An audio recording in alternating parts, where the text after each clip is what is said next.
Ce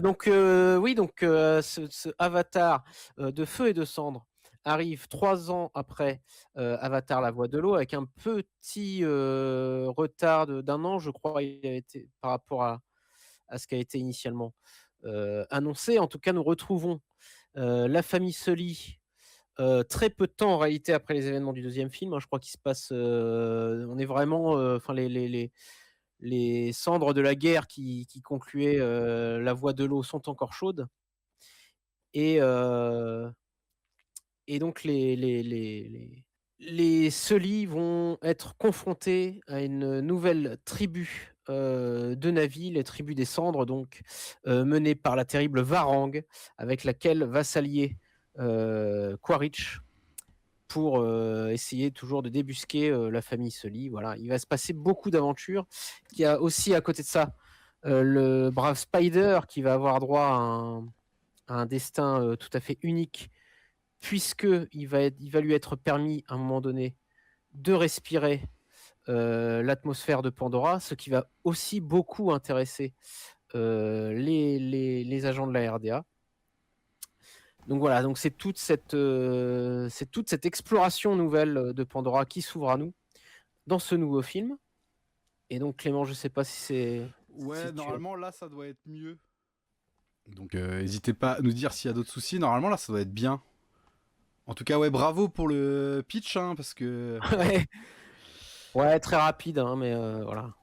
ouais après je pense que tout le Tout monde le monde l'a connaît. tout le monde l'a vu. Ouais, ouais. Bah, Et j'étais pas sûr parce que comme ça a eu très peu d'impact sur la pop culture, on sait jamais, hein. Peut-être que voilà. Ah, c'est mieux là, en tout cas, on t'entend mieux apparemment. bon bah parfait. En fait, je me disais aussi par rapport au pitch que ça soulignait un peu un défaut qui a souvent été noté sur ce troisième épisode, en dépit de ceux qui trouvent Avatar est souvent vide au niveau du scénario en fait. Ouais, Que là, au contraire, en fait, on est sur un film qui souffre presque d'un trop plein en fait.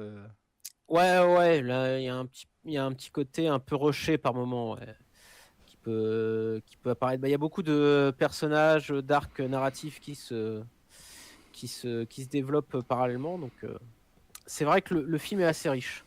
En réalité, les 3h18 que craignaient tant les gens avant de voir le film, c'est quand même se montre assez légitime par rapport à tout ce qu'il y a à explorer dans ce nouveau film. Avatar, la voix de l'eau, deuxième partie, exactement en fait. C'est vraiment ça le truc, c'est que ça reprend vraiment la foule de personnages qui avaient été apportés dans le deuxième épisode, sachant que ceux présentés déjà dans le premier épisode continuent aussi d'avoir voix au chapitre. Et c'est vrai que dans le deuxième film, je crois qu'on pouvait compter une quinzaine de nouveaux personnages en fait. Bah, rien qu'avec les membres de la famille Sully, hein, qui sont déjà assez nombreux et qui ont chacun leur personnalité Ouais, c'est ça, on et a. qui sont chacun presque d'une espèce différente en réalité, puisqu'ils sont entre Neteyam qui était un vrai Navi, Loak qui est, enfin voilà, qui a 5 doigts, etc. Enfin, je veux dire, ils sont tous de nature très différente en fait, ces gosses. Exactement, ouais. Ouais, c'est ça. Et ce qui est même marrant, en fait, c'est que justement, cette question du nombre de doigts était même pas présente dans le premier film, en fait. Moi, Ouais, je sais que la première fois que j'avais vu le film, j'avais pas capté que les Navis avaient 3 doigts et j'avais vu sur une photo de Neytiri. Du coup, j'avais fait gaffe que la deuxième fois que j'avais vu le film, quoi. allô, Ah, tu m'entends plus? allô, Ah, tu ne m'entends plus. allô. Là, tu Ah là, m'entends? c'est bon là. Là, tu m'entends. Et est-ce que les Là, gens. je t'entends. Là, Ah je là t'entends. là. Et est-ce que les gens nous entendent? Ils nous entendent plus? Je pense qu'ils nous entendent, mais. Par contre, là, je t'entends loud and clear. Il n'y a même plus de petits sifflements ni rien. Donc, nous en étions donc à dire que, aussi compliqué que notre technique, il y avait le scénario d'Avatar, c'est ça. Euh, et, et, et la girouette entend également. Bonjour, la girouette. Salut la girouette. Bon, on nous entend alors. Ouais, en fait, le scénario en lui-même est pas si compliqué, hein, à partir du moment où on a bien suivi Avatar 2. En fait, c'est pas tant que c'est compliqué, et même on peut dire justement qu'à l'inverse, il est assez limpide vu la complexité des enjeux et le nombre de personnages. Ouais, ouais. Mais par contre, effectivement, il y a vraiment un plein qu'on a dans cet épisode-là qu'on ressentait pas autant dans celui d'avant, en fait. Même si, effectivement, on peut les prendre comme deux parties d'un tout, hein. Mhm. Tout à fait, ouais. Bah après, c'est parce que. Et puis c'est aussi. Là, la famille de Sully se retrouve un peu dispersée dans à plein d'endroits, là où au final le 2 finalement était quand même. Enfin, la famille Sully était quand même représentée à un seul point de vue et ils étaient poursuivis par Quaritch. Alors que là, souvent les personnages changent de camp, les alliances se font et se défont. C'est ça qui rend le film un petit peu plus complexe, je trouve. Voilà. D'ailleurs, moi, pour en revenir à la première impression, qui est souvent la bonne, moi, c'est un film dont je suis sorti moins exalté que le second.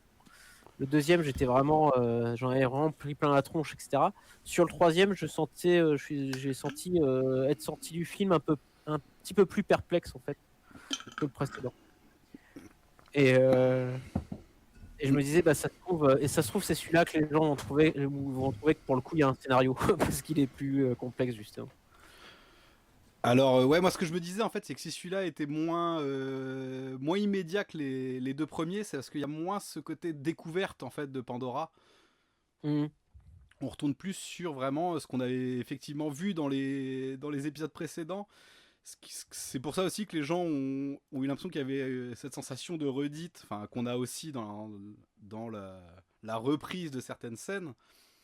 Mais il y a ce côté, en fait, que le deuxième nous présentait vraiment un nouveau peuple Navi, et vraiment leur mode de vie, enfin l'océan changeait de biome entre guillemets. Là, là en l'occurrence, en fait, on a deux nouveaux peuples parce que là où il y en avait qu'un dans la voie de l'eau, là il y a deux nouveaux peuples en fait, qui sont le peuple des vents et le peuple des cendres, Ah oui, c'est vrai, oui, il y a les marchands, ouais. mais où on entre moins en fait dans le fonctionnement vraiment de leur société, d'un mode de vie en fait. Ouais, ouais, ouais. Bah ouais, ils sont un peu plus. Enfin, encore que le peuple des cendres, ça va, quand même, parce qu'ils sont placés en antagoniste, donc ça va. Mais le peuple des vents, c'est vrai qu'ils sont un peu plus épisodiques. Et normalement, ils sont censés revenir hein, dans les suites, si suite il y a. Tu penses toi qu'on verra encore le... Bah, je crois, ouais. Je suis pas sûr, parce qu'en l'occurrence, vraiment, le personnage qui l'est caractérisé, David Twillis, qui est joué par David Twillis, je sais plus comment il s'appelle le Ouais. personnage, en Mhm. l'occurrence, lui est mort, quoi. Ah bon? Ouais, lui, Ah, il meurt.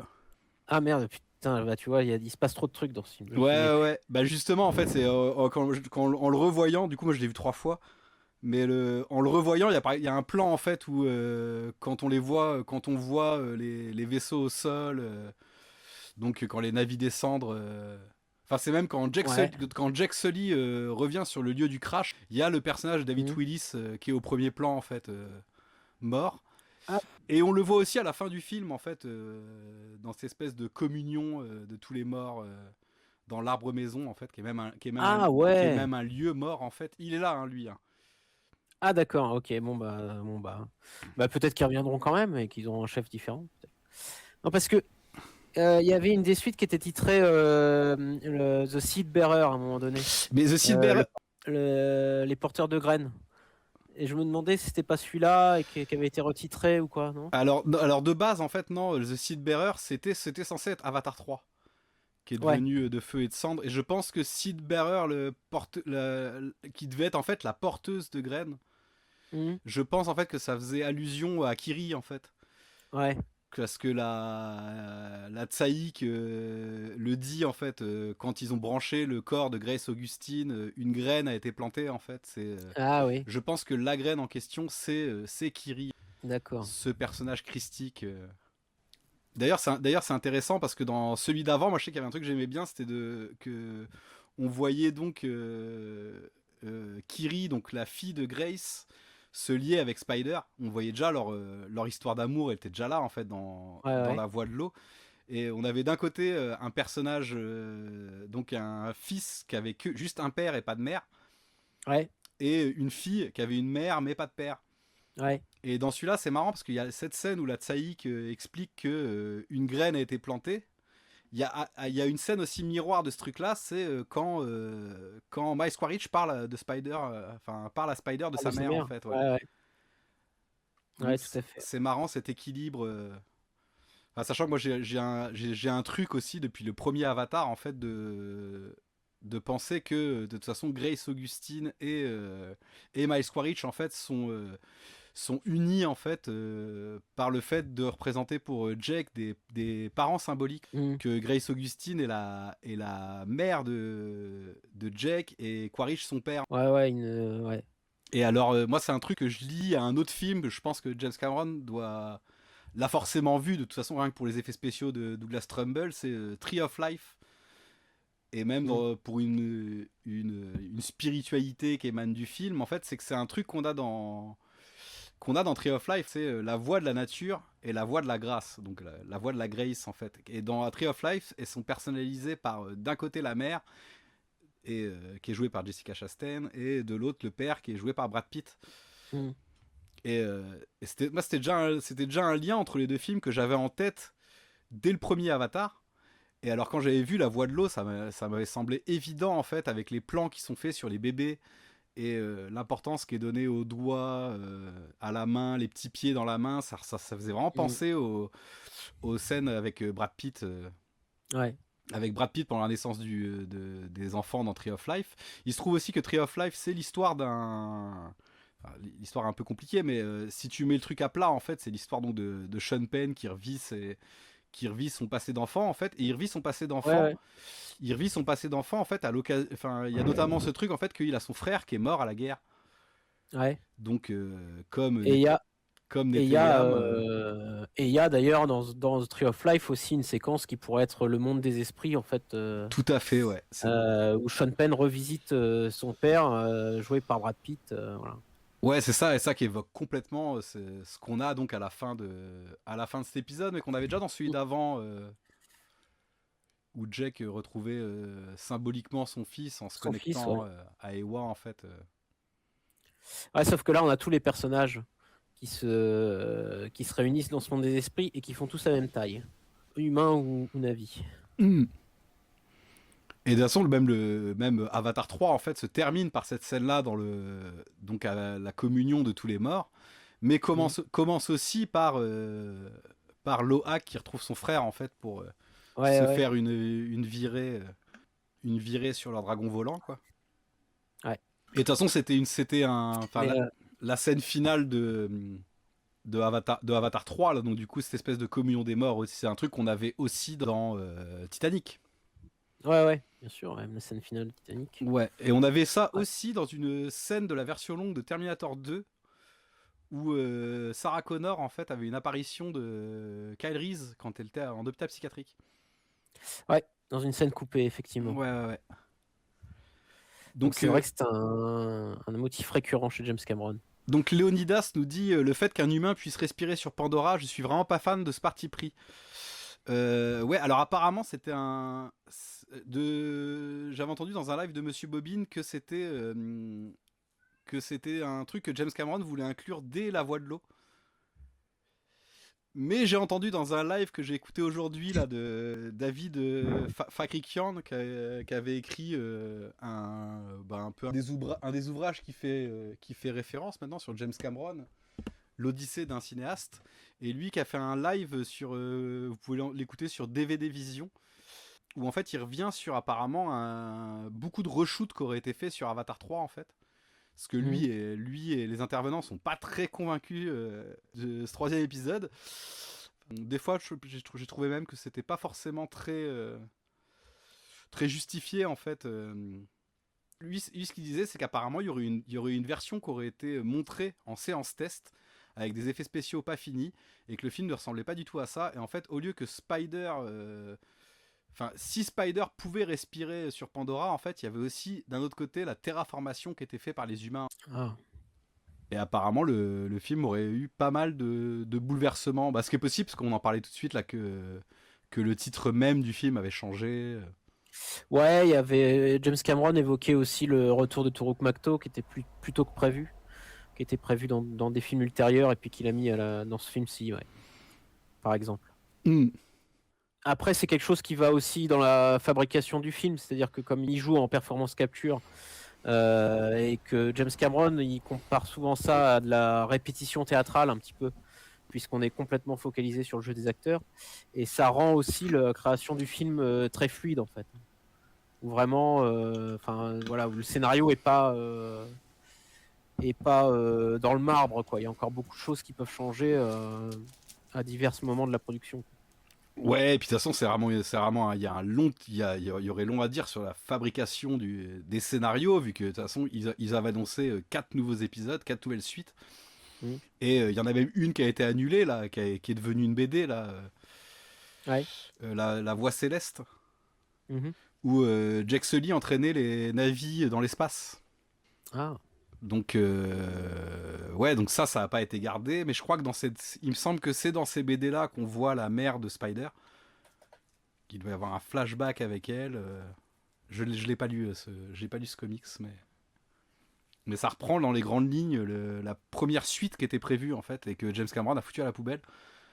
Et il se trouve de toute façon qu'on a, parce que on dit souvent que James Cameron écrit ses films tout seul, ce qui est pas forcément, enfin ce qui est pas toujours le cas parce que Titanic par exemple, il avait eu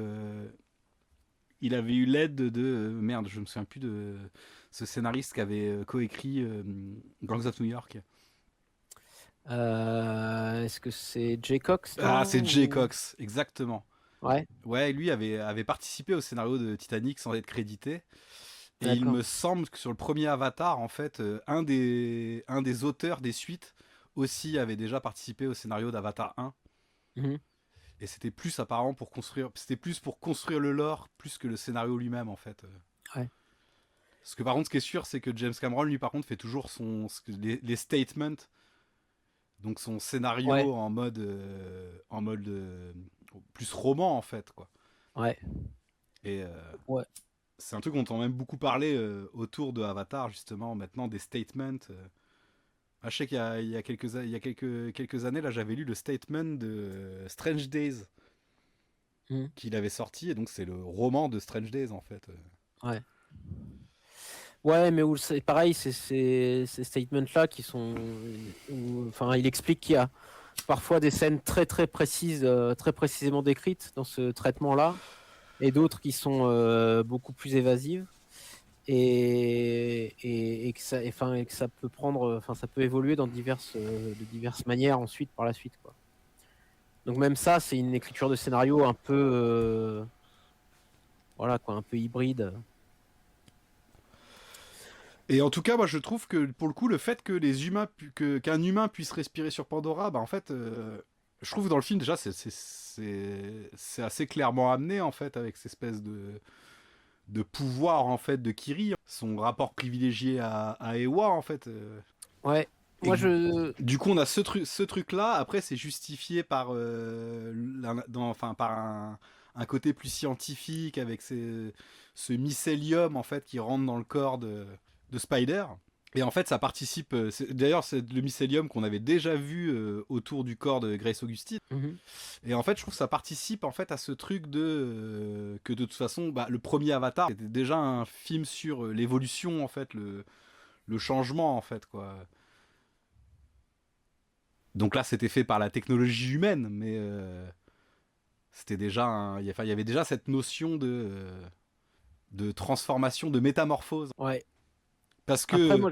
Parce que juste pour finir là-dessus, sur ce côté métamorphose, il y a un truc qui est assez intéressant, je trouve, dans Avatar, en fait, c'est que si d'un côté on a l'aspect scientifique là, du programme Avatar, donc qui a permis à Jack Sully d'avoir un corps d'Avatar, ce qui est marrant, en fait, c'est que quand la transition entre son corps humain et son corps d'Avatar, c'est la même transition que quand il se connecte à Ewa, cette espèce de tunnel à la Stargate un peu là. Ouais. Et donc c'est marrant que ce truc scientifique d'un côté, en fait, est la même représentation visuelle qu'une action qui est censée être plus spirituelle ou biologique en tout cas quoi. Mhm. Ouais, après, pour rester dans l'univers James Cameron et dans l'œuvre de James Cameron au sens large, il précise aussi qu'en fait, ça fonctionne comme un symbiote dans le corps de Spider, quoi. Et que le corps de Spider et le truc qui se développe à l'intérieur de lui sont un peu codépendants. Et ce qui est marrant, c'est que quand Cameron devait faire Spider-Man, le méchant de son Spider-Man, ça devait être Venom. J'avais entendu dire ça. Ouais, en tout cas, Peut-être qu'il reste des petits trucs symbiotiques, des petites mémoires symbiotiques là-dedans, je ne sais pas. ouais, en tout cas, je crois qu'il avait fait je crois qu'il avait effectivement, il avait fait des dessins où Spider-Man avait le costume noir, quoi. Ouais. Et c'est vrai que c'est marrant que Et, Spider s'appelle Spider. Enfin, bah oui, d'ailleurs, tiens, à commencer par là, ouais, mm. effectivement. Hein, donc il n'y a pas que Rambo 2 cité dans le film. Il y a aussi d'autres projets inachevés de Cameron. Bah, Euh, dont celui qui a fait le tour de la toile, la Genesis, ouais, ouais. qui était un peu le truc caché dans son expo. Il le disait dans les commentaires qu'il faisait par oreillette que ces fameuses méduses en fait seraient présentes dans les prochains avatars en fait, et ces méduses volantes là du peuple des vents, Mm. et du coup qu'il avait déjà designé pour Xenogenesis, et qui devaient être Ouais. aussi les Ikranes du premier film. En fait, ça devait être les raies volantes. Ouais. Ouais, ils ont apparemment ils étaient plutôt partis sur des raies volantes, et ils ont décidé de s'orienter sur des dragons plus tard dans la production en fait. Sachant que comment dire, les raies volantes là, qu'il y avait dans les croquis de l'expo Cameron sont plus agressives. Et là, il y a dans le dernier, il y a tu sais, les monstres qui viennent des abysses là. Ouais, ouais, Les ouais. espèces de petits calamars là, Mm. qui fonctionnent un peu pareil. Moi, j'aime beaucoup leur mâchoire et tout là. C'est très efficace. Là, on voit quand même l'aisance de la mise en scène de Cameron à nous vendre des nouvelles créatures, parce que ces créatures-là, on les voit pas beaucoup, mais alors on sait très bien on sait immédiatement qu'elles peuvent faire mal. Ouais, elles ont un autre truc aussi qui est assez particulier, ces créatures-là. Pareil, ça c'était Monsieur Hobbin qui en parlait dans son live, en fait, c'est qu'elles utilisent leur bioluminescence pour communiquer. Ah oui? Ouais, il y a une scène où elles arrivent devant Kiri quand elle les invoque à la fin, et elles se mettent à s'illuminer comme pour communiquer avec elle en Ouais. fait. Et apparemment, ce truc-là aussi était prévu dès le premier Avatar, que les Na'vi devaient utiliser leur bioluminescence pour communiquer. Ah ouais, donc il reste encore pas mal de choses à explorer là-dedans. Après, moi, le fait qu'un humain puisse respirer sur Pandora, bah, ça ajoute aussi l'enjeu quand même le danger que les mecs de la RDA puissent mettre la main là-dessus et coloniser plus efficacement encore la planète. Hein. Ça, c'est quand même voilà, qui est quand même un enjeu assez important. Et puis, en manière de règle générale, tous les personnages, moi je trouve, dans le film, deviennent plus ambivalents. Par exemple, Quaritch qui devient un vrai Navi descendre là, à la fin du film, par exemple, lui, en mode coaches là, de ouf là. Mm. Le fait qu'on ait maintenant des navis qui soient aussi des antagonistes, qui soient dans le refus de la divinité des Wa, etc. Les frontières ont quand même un peu bougé quoi, dans ce film-là. Moi, c'est ce que je trouve super intéressant dans le film. Et ce qui est marrant, c'est que dans le livre justement de Julien Parajo, c'est ça, de Monsieur Bobine, Pavageau, ouais. Pavageau, qu'il avait consacré, très bon bouquin consacré à Cameron, là, James Cameron, explorateur de mythes, je crois que c'est comme ça que ça s'appelle. Il dit ce qui est important dans les films de Cameron, c'est le conflit. Que les films doivent toujours passer par le conflit pour se développer, etc. Et là, dans ce film-là, c'est pas vraiment le cas. C'est-à-dire que même le conflit n'arrive pas forcément à résoudre les enjeux. Là, on sent qu'on est arrivé dans une réalité plus complexe pour qu'il y ait juste l'opposition de deux camps comme ça. Et ce qu'on voit à la fin, notamment au terme de l'affrontement final, où Quaritch et Sully se retrouvent face à face et se disent bon, bah, maintenant on fait quoi. Ouais, ça c'est un peu c'est une sorte d'impasse mexicaine un peu. Ouais. Le Mexican standoff là. Il y a ce côté en fait que en plus là ça se fait par une triangulation de personnages, c'est assez marrant. Et ce truc aussi de toute façon que en fait l'impasse mexicaine dans dans notre monde en fait en géopolitique, il y a C'est vraiment la un truc dissuasion nucléaire. exactement, c'est la dissuasion nucléaire. Et quand on sait que James Cameron a vraiment été très marqué en fait par la menace atomique en fait. Il a grandi dans les dans les années fin 50, dans les années 60 en fait, où il y avait des exercices où la menace nucléaire était partout, quoi. Bah, Catherine Bigelow, on a consacré un film récemment. Euh, pour parler des ex. Mm. Mais de toute façon, moi je trouve en fait que c'est le. Alors, parce qu'on parle aussi, enfin, justement, dans le live que j'en entendais tout à l'heure, où il parlait de ces espèces de versions d'Avatar qui n'existent pas, en fait, et que de toute façon, on ne verra pas. Et qu'en l'occurrence, en fait, ces autres versions, en fait, je trouve qu'elles prennent moins. Enfin, en tout cas que s'il a changé de version, c'est vraiment pour articuler tout son film, en fait, autour d'une idée, bah, qui est d'ailleurs symbolisée par le personnage que je vais afficher, là, qui a été mis beaucoup en avant dans la promo du film, Varang. C'est en fait le sujet principal d'Avatar 3, c'est les armes, en fait. Mm. Le, le film parle énormément de ça. Ouais. Dès les premières scènes, ils vont rechercher les armes dans le bateau coulé de la voie de l'eau. Et après, il y a le. Il y a cette idée que les armes à feu corrompent l'âme aussi, qui est Exactement, très ouais. importante dans le film. Exactement. Ce à quoi Jack Sully, lui, donc quand les Mechaïna, en fait, disent donc du coup que les armes humaines en métal corrompent l'âme, en fait, lui, il invoque le fait que le Turuk, donc lui étant Turuk Makto, le chevaucheur du Turuk, que le Turuk peut aussi corrompre son âme à lui, en fait. Mm. Et on peut résumer, en fait, tous les avatars comme tous les films, en fait. C'est toujours bien aussi d'essayer de résumer des films en une phrase. Et pour moi, en fait, Avatar, c'est comme Titanic, c'était un film sur le XXe siècle.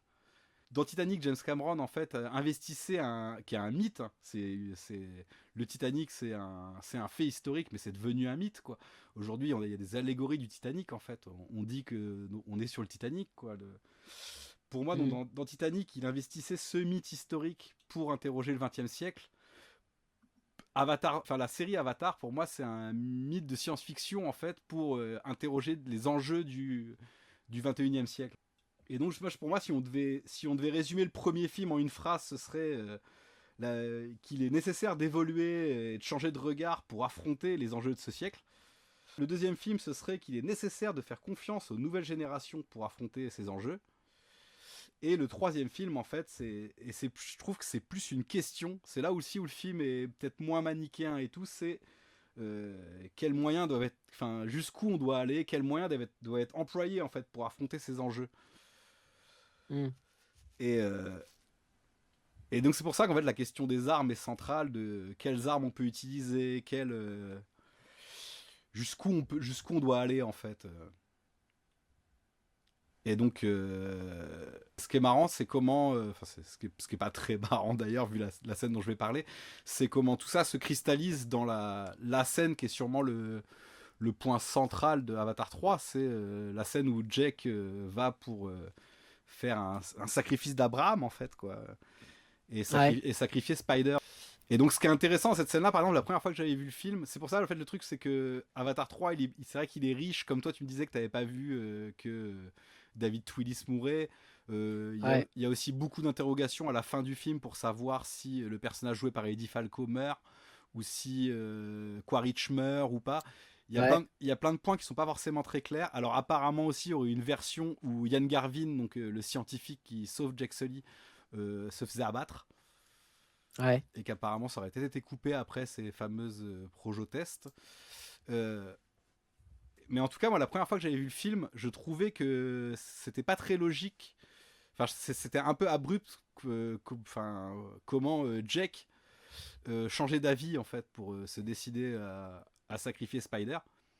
Ouais. Il se trouve qu'en revoyant le film, je vois que c'est bien ficelé c'est bien ficelé sur l'ensemble du film, en fait. C'est qu'à la base, c'est Neytiri qui veut sacrifier Spider. Mhm.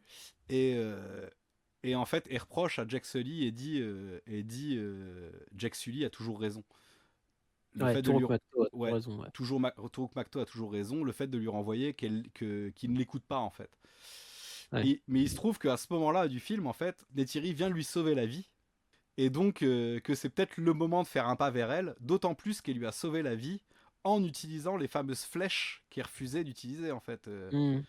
Donc c'est assez bien ficelé, je trouve, tout ce truc-là et tout. Et c'est pour dire, en fait, que même un truc que je trouvais abrupt, que j'avais du mal à acheter dans les premières visions, en fait, au final, Je trouve que Ouais, ouais. tout est redoutablement bien ficelé, mais il faut voir, c'est quand même bien de voir le film plusieurs fois, quoi. Ouais, moi c'est ce que je me disais aussi que j'avais besoin de le revoir une deuxième fois. Parce que c'est pareil aussi dans l'enchaînement des séquences, très souvent il va trouver une rime pour enchaîner les séquences et se retrouver avec d'autres personnages ou d'autres endroits. Par exemple, quand ils disent que Spider va avoir son Kilou, là, sa tresse pour se connecter, la séquence d'après, c'est Kiri qui se connecte à l'arbre maison. Il y a plein de choses comme ça, plein d'éléments comme ça où il fait enchaîner par un motif, etc. Ce qui fait qu'on a en fait, on a une espèce de cohérence thématique qui permet de lier les différents arcs entre eux Ah, ça fait et que de les faire même, enchaîner d'une manière fluide, quoi. mais donc même si réécriture il y a, ça reste quand même toujours un putain de narrateur quand même, James Cameron. Ouais. Encore plus s'il y a eu ces réécritures, parce qu'au final tout est très bien ficelé et tout. À part peut-être dans le dernier acte où ça va vraiment très très vite, quoi. Bah ouais, ouais. Et pour en... Ouais. Comme Lady Falco, c'est vrai que moi je suis un peu triste quand même. Si elle meurt, enfin, je pense qu'elle est morte à la fin du film. Eh ben pour C'est un moi peu triste non. parce qu'on a. Pour Ah moi ouais? non, parce que la dernière fois qu'on la voit, alors effectivement on voit le bateau qui se fait exploser à peine quelques minutes après, mais sa dernière réplique c'est préparer l'évacuation. Ouais, bah ouais, après tout le monde a quitté le navire, mais elle non. Enfin, on a un plan d'elle juste avant que le bateau se fasse happer par le champ magnétique, là. Je te dis, le dernier plan qu'on voit d'elle, c'est préparer les embarcations. Non, il y a un Comme... autre plan après, je crois. Où elle regarde le champ magnétique, là. Où elle est de dos. Ah, Enfin bon, en tout tout va cas, très moi vite. ce Hein. que je trouve dommage, c'est que même elle, j'ai l'impression qu'elle aurait pu changer de camp, tu vois. Même elle a l'air d'évoluer et tout, là. Notamment avec la capture de Jack Sully ramené dans la ville des humains, là, qui est quand même une séquence pareil, hein, que ça c'est une séquence très très très dense, hein, thématiquement aussi, quoi. Ouais. C'est-à-dire qu'il est perçu comme le traître à l'humanité et tout, c'est vachement bien, quoi. Je sais que c'est toute une séquence aussi où je sais que le personnage de Ian Garvin que moi j'adore personnellement, mais j'aime bien l'acteur aussi. Mais que je sais que c'est écran large qui prennent un malin plaisir à le tacler. Et pour moi, je trouve que pour un perso secondaire, en fait, il est assez clair, en fait, quoi. Bah ouais. On le voit Ouais, régulièrement. puis c'est un personnage aussi qui est intéressant par ses dilemmes moraux, quoi. Ouais, c'est ça. Et puis c'est un peu et que malgré son courage, en fait, il sait que ce qu'il fait, ça va. C'est chaud, quoi. Ouais. Et pour en revenir ouais, à ce truc des armes à feu, en fait, qu'on était parti de là à la base, de la corruption des armes à feu aussi, c'est intéressant parce que du coup, sur le personnage de Varang, c'est les armes à feu sont centrales en fait. Parmi les premiers plans, on la voit en fait, on voit qu'elle s'intéresse à Jack Sully parce qu'il a sa mitraillette en Ouais, fait. parce que ouais, après elle a un de ces Warboys là qui se jette sur la sur les sur le convoi là, en mode Fury Road là. Et ce qui est marrant en fait, je trouve, c'est qu'il y a ce truc en fait elle prend ça pour de la magie.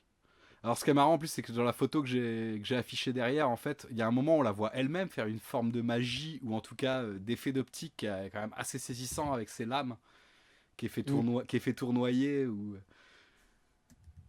donc on peut se dire que cet effet en plus vu qu'elle envoie de la gueudreau à tous ces Warboys justement ça doit leur faire un effet bœuf de voir ses lames tourner comme ça parce que il y a ce truc aussi que donc de la première scène où on la voit elle utilise ses flèches enflammées qu'on retrouvera en fait parce que de toute façon les personnages sont intimement liés mais c'est qu'on retrouvera aussi par les flèches explosives de Neytiri justement. Ouais. De toute façon ouais Neytiri aussi elle était là, dès le premier film, il y avait ce truc que Quaritch s'était caractérisé, un des premiers plans qu'on voyait de lui, après ses grosses godasses, c'était son flingue. Et Neytiri, Ouais. Neytiri, c'est pareil en fait, elle est caractérisée par son arc. Ses flèches, ouais. Mm. Quaritch, je la reconnais par ses flèches à chaque fois, Bah Madame ouais, Sully. ouais, c'est ça, ouais. Et puis même par son arc, parce qu'il y a le fait que l'arc est taillé dans les branches de l'arme maison qui n'existe plus, qui est brisé dans la voie de l'eau et reforgé entre guillemets par Et Loak dans le reconstruit, deuxième. Dans le deuxième, on la voyait qu'elle n'arrivait pas à bander son arc parce qu'elle était enceinte. Dans le troisième, c'est parce qu'elle est blessée. Mm. Enfin, t'as tout un truc, et c'est son rapport à son père, c'est l'arc de son père. De toute façon, l'arbre-monde dans lequel il pourrait se refabriquer, tailler un nouvel arc n'existe même plus. Il y a vraiment tout un truc, en fait, comment elle se caractérise par son arc. Et ça qui est intéressant aussi, qui est lié jusqu'à la fin du film, parce qu'à la fin du film, quand t'es fini par accoucher Ronald, donc le personnage de Kate Winslet, ça c'est Mhm. pareil, il a fallu une autre vision pour Ah, que elle met le bébé dans son fourreau, non? C'est pas ça? exactement, ouais, c'est dans son carquois vide en fait. Ouais, Quelques plans avant, quand elle est sur son crâne, en fait, elle s'aperçoit que son carquois est vide et en fait, elle utilise son carquois pour porter le bébé, quoi. ouais. Donc t'as vraiment tout un truc que les flèches, l'arc et jusqu'au carquois en fait, t'as toute une symbolique de Neytiri qui se fait via son arc. Hmm. Et, et d'ailleurs, ce qui est marrant, parce que Varang, dans Neytiri Varang aussi, c'est que donc Varang est présenté comme une Navy, comme une Navi tueuse. Et on oublie souvent en fait que Neytiri, avant que il y ait le petit ange d'Ewa qui se pose sur sa flèche, en fait, elle allait tuer Jack Sully, hein. Ouais, ouais, ouais, c'est vrai. C'est vrai. C'est vraiment, ouais. Et se lier le premier lien entre Jake et Neytiri, c'est Neytiri qui va buter Jake quand même. Et ça, ce qui est assez marrant, c'est qu'on c'est des liens qu'on peut retrouver aussi entre Varang et Quaritch aussi, qui sont un peu le miroir d'amant terrifiant du couple Jake Neytiri aussi, quoi. Ouais, ouais. Dans une scène du coup de drogue aussi qu'on pouvait que James Cameron a dû être content de mettre parce que lui, il y a une interview de lui où il explique qu'il avait pris du LSD. Ouais. Il raconte son expérience du LSD. Donc je sais que Eric de Capture Mag, qui a l'air quelqu'un d'assez mystique, ou en tout cas qui a fait un éveil spirituel à l'ayahuasca, en fait, lui il dit que quand il voit Avatar, en fait, pour lui c'est évident en fait que Cameron a suivi aussi ces, ces rites, Ouais, ouais. ces rites chamaniques. D'ailleurs, la preuve en est que Yann Kounen est archi fan d'Avatar 3. Non, mais j'imagine que cette scène-là a dû pas mal jouer. Ah bah, je pense. Je pense. Mais c'est marrant parce que c'était une scène qui normalement dans le premier Avatar, il y a une scène coupée. Donc qui est sur les bonus mais qu'on peut trouver sur YouTube aussi. C'est une scène qui est pas finalisée donc qui est encore fait avec des graphismes PlayStation là, Mhm. où Jack se prenait déjà une fonce dé en fait pour se joindre aux Omaticaya en fait. Il y avait déjà un rituel chamanique et alors ça je sais plus. Il me semble aussi que c'était un truc qui fumait je crois donc. Mais en Donc tout voilà, cas c'est ouais. bien. Mais ouais tout ce truc des armes et tout. Ouais ce que je disais tout à l'heure en fait que le Tourouk par exemple est vu par Jack comme un truc qui peut corrompre son esprit aussi. C'est pas forcément un truc qui était forcément clair dans le premier film. Et moi, il a fallu que je revoie une scène du premier film en fait pour comprendre aussi pourquoi Jack ne voulait pas refaire appel au Tourouk. C'est qu'en fait, dans le premier film, quand il arrive avec le Tourouk, c'est un truc qu'on a en moindre dans toutes les répétitions de scènes qu'on a dans Avatar 3. On l'a, mais en moindre parce que maintenant le Tourouk est associé à Jack. Mais c'est ce truc en fait, c'est quand il arrive avec le Tourouk, les navires en ont peur en fait. Ouais. Et je trouve que ce truc-là, c'est en un plan du premier film, te montre que ça jette même un doute sur les anciens Tourouk Makto qu'il y a eu avant lui. Chevaucher le Tourouk, c'est régner par la peur en fait. Ouais, ouais. C'est un truc de dictateur en fait. C'est un truc de Mhm. dictateur des navires, le Tourouk. Non mais c'est vrai parce que normalement Tourouk, on voit bien quand il va dans son antre, il a plein de squelettes Ouais, d'Ikram il a plein de. Ouais. partout. Très beau plan d'ailleurs. Hmm. Donc c'est un tueur de navires en fait, hein, Mhm. le Tourouk. Et c'est pas forcément clair dans le premier film. Parce qu'on dit que le 3 va vite, mais en fait, dès le premier film, il y avait des idées comme ça qui passaient vite aussi. C'était pas Mhm. forcément si simple que ça de comprendre pourquoi il se débarrassait d'un si fier volatile, quoi. Ouais, bah, il faudra le revoir une troisième fois alors. Bon, j'irai le voir une quatrième fois, je pense. Ouais. C'est con, j'aurais bien voulu le voir en IMAX. Il paraît que la version IMAX, c'est vraiment. Et saisissante, ouais, Hmm. paraît-il. Je l'ai vu qu'en 3D HFR pour ma part. C'était très très bien. Bah, de toute façon, on pourrait rester des heures sur Avatar, mais on sera peut-être pas sans en reparler à l'occasion, quoi. Mais Ouais. Ouais, après, bon, c'est quand même des films assez répétitifs, hein, quand même. et puis, ouais, c'est la question, c'est y aura-t-il un Avatar 4 alors Bah, espérons-le, hein, il y a des questions économiques qui vont déterminer tout ça. Donc voilà, on espère que ce sera bon Bon, pour la suite, ouais. a priori, il parlait quand même d'aller jusqu'au 5 dès le 2, donc. Ouais. Mais bon, c'est vrai que là, un succès mitigé à 1,5 milliard. Ouais, ça peut refroidir, ça peut doucher des espoirs peut-être. Je ne sais pas. En tout cas, vu qu'on parlait de l'antre du Tourouk avec tous ces squelettes, avec tous ces os, ça peut nous faire une Mhm. transition vers Ah, notre deuxième sujet, avec aussi une suite au conditionnel, ouais. puisqu'on va parler donc du coup de... Alors, attends, on a donc Leonidas qui Ah, nous demande, qui nous dit Cameron veut de son côté faire Ghost of Hiroshima et a une idée pour un potentiel projet Terminator. ouais. Mais Ah, moi, j'ai entendu que Ghost of Hiroshima, c'est pour l'instant encore aux prémices, hein. Enfin, ouais, moi il a j'avais dit même... qu'il n'avait pas encore de script et tout, hein. Ouais, c'est ça, ouais. Il est encore. Ouais. Ouais, que c'est ça, que c'était pas greenlighté. Et le potentiel projet Terminator, bah ouais, ça c'est un peu... Bah, de toute façon, en fait, la saga Terminator, au point où elle en est, en fait, il y a un côté, soit James Cameron propose enfin son Terminator 3, soit... Enfin voilà quoi, Pas rien. soit On voilà arrête. quoi. Je sais même pas qui a les droits de Terminator, ça c'est toujours un problème aussi quoi. Eh Entre bien, ouais. Studio Canal qui a le 1 et le 2, Warner qu'on... Studio Canal qui a le 1, qui a le 2, hein. Je crois pas qu'ils aient le 1, hein. Mais je Je crois crois qu'ils que avaient... le 1 c'était MGM par le passé, donc ça se trouve c'est Amazon maintenant, je ne sais pas. Ah là là. Hein, ça Ouais. c'est voilà, c'est le cannibalisme hollywoodien là dans toute sa splendeur. Et sachant qu'il y a toujours un problème aussi avec Terminator 3, en fait, c'est que au final, une partie de son idée en fait avait été récupérée et pas bien appréciée par les. Il me semble que ouais, c'est Skydance qui a les. Ah ouais, Ouais, il me semble que c'est ça, ouais. d'accord. C'est Paramount là en fait qui ont des droits pour d'éventuelles suites en fait.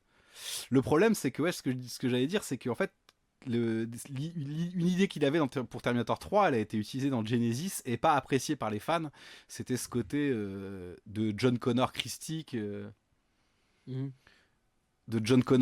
et cette espèce de boucle en fait où Skynet, il en a déjà parlé en interview de ce truc-là, c'est que dans Terminator 3 qu'il aurait fait, en fait, il y avait l'idée que Skynet regrettait d'avoir déclenché l'Holocauste nucléaire en fait, et que en fait il laissait les humains envoyer Kyle Reese pour aussi créer la boucle temporelle Ah oui. et en fait c'est tout un truc de toute façon il y a des suspicions aussi comme quoi les Wachowski auraient peut-être lu des statements ou des idées ou ça aurait peut-être parlé directement avec James Cameron, mais en fait il y a plein d'idées de ce Terminator 3 hypothétique dont il a déjà laissé filtrer quelques indices. Ça ressemble pas mal à Matrix 3 en fait quoi, Mhm. avec ce côté l'IA et l'élu en fait qui s'auto-enfantent, qui ont besoin l'un de l'autre, en fait, je me demande si le Terminator 3 qu'aurait voulu James Cameron, c'est pas Matrix 3 justement quoi. Mhm. Donc après, affaire à suivre, mais et puis bon bah et On puis verra bien. Schwarzenegger se fait vieux en plus, donc Ouais. puis on a vu qu'un papy Terminator, c'était pas toujours Non. c'était pas toujours très probant. Qui, soit il se fait appeler papy, soit il fait de la décoration intérieure, mais Mhm. donc voilà quoi. Après, après lui, James Cameron a dit hein, qu'il avait envie de faire d'autres films que les Avatars, donc et puis C'est bien ouais, c'est bien qu'il ait plein de choses en prévision. bon, il est plus tout jeune non plus, donc Bah ouais, hein, il a passé les 70 ans maintenant. Il est quand même un peu plus jeune que la génération de Spielberg, par exemple. mm. Donc on peut donc passer à On peut 28 ans passer à la plus suite. tard. Allons-y.